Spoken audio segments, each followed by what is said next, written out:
SFM. And we can now talk at the close of the show to Paul Nelson. Good afternoon, Paul.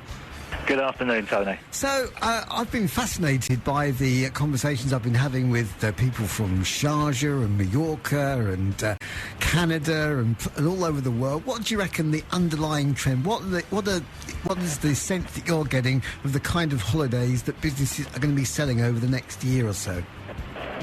Well, I think, as you said, you named so many diverse and different destinations that's probably the key trend to take home. The opportunity and the variety and the choice that your listeners will be able to have next year is going to be really strong, and probably the strongest it's been for ever probably. You've mentioned some exhibitors, and there are others. We've had North Korea as an example, and Myanmar and Saudi Arabia and new exhibitors, and then you put that alongside the more traditional and incredibly popular destinations such as Spain and France and Turkey and Egypt, Dubai. The variety and the choice and the options that your listeners will have will be immense. How do you think people now go about choosing a holiday and a holiday destination? I think it's a lot. People do a lot of research. I guess it depends on the type of holiday that you want, but research tends to start online. So online presence is very important. But I think we're also influenced a lot by our friends and our family and where they go, which I've talked a lot this week about dinner party currency of some of these newer destinations that are exhibiting at World Travel Market, either for the first time or one of the first times that they've exhibited. We all want to be the first to be able to go somewhere and to be able to share our experiences with other people. And so from that perspective, as much as people do a lot of research, sometimes the most powerful tool to make you visit a destination is a friend. It's someone you trust. So it's that peer recommendation. Are people becoming more or less adventurous? I think more adventurous, just from the names that you mentioned to me and those names that I mentioned to you, and the fact that we've got 186 different countries exhibiting here, more than 50,000 people from within the industry, striking deals worth around 2.5 billion over the 4 days. I think it just demonstrates that, we're more adventurous. We want to visit more far-flung destinations, or if we're going back to those traditional destinations such as Spain and France and Turkey, we want to visit somewhere different. We want to stay in a different hotel, or we want to stay slightly off the beaten track, and we want to experience everything as much as we possibly can. How important are travel agents in this day and age? Oh, they're vital. They're key distribution. Obviously, on the high street, or be it via the website, they're important. They're the important people that all of the exhibitors, all of those 186 countries that we have exhibiting at World Travel Market want to meet, because they are quite literally the shop window for these destinations to the customer. But yet there aren't so many of them on the high street now, are there? And you do get the impression that most people would rather shop online to get better deals.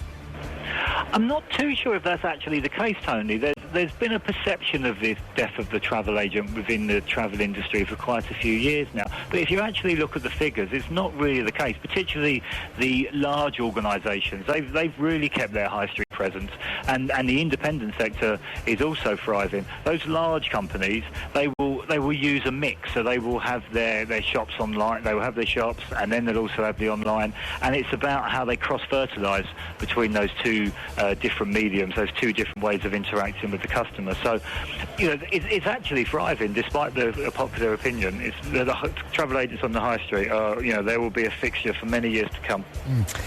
We're all supposed to be financially stretched, and yet, as we've spoken about the range of destinations available, one wonders how people afford to go to these places sometimes.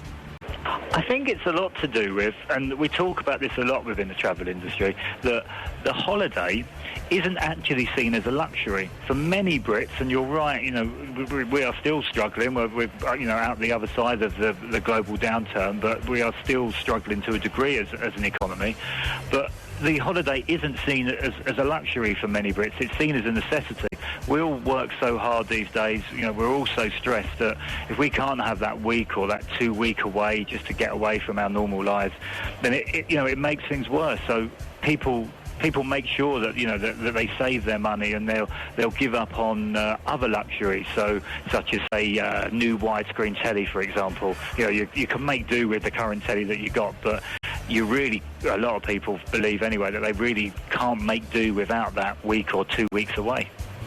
Do you think people get put off by health scares, and sometimes you get stories about places not being as safe as they could be? Do people get put off by those, do you think?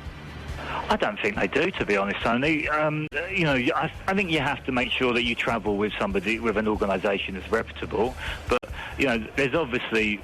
The travel industry is so impacted by so many different, be it natural disasters or politics or terrorism threats, as an example. But I don't believe people are put off. And the 4 days that we've had here, and the £2.5 billion worth of business that has been conducted, demonstrates that people around the world, and Britain is at the forefront of that, really, really want to travel. They want to broaden their minds, and they want to experience new cultures and destinations.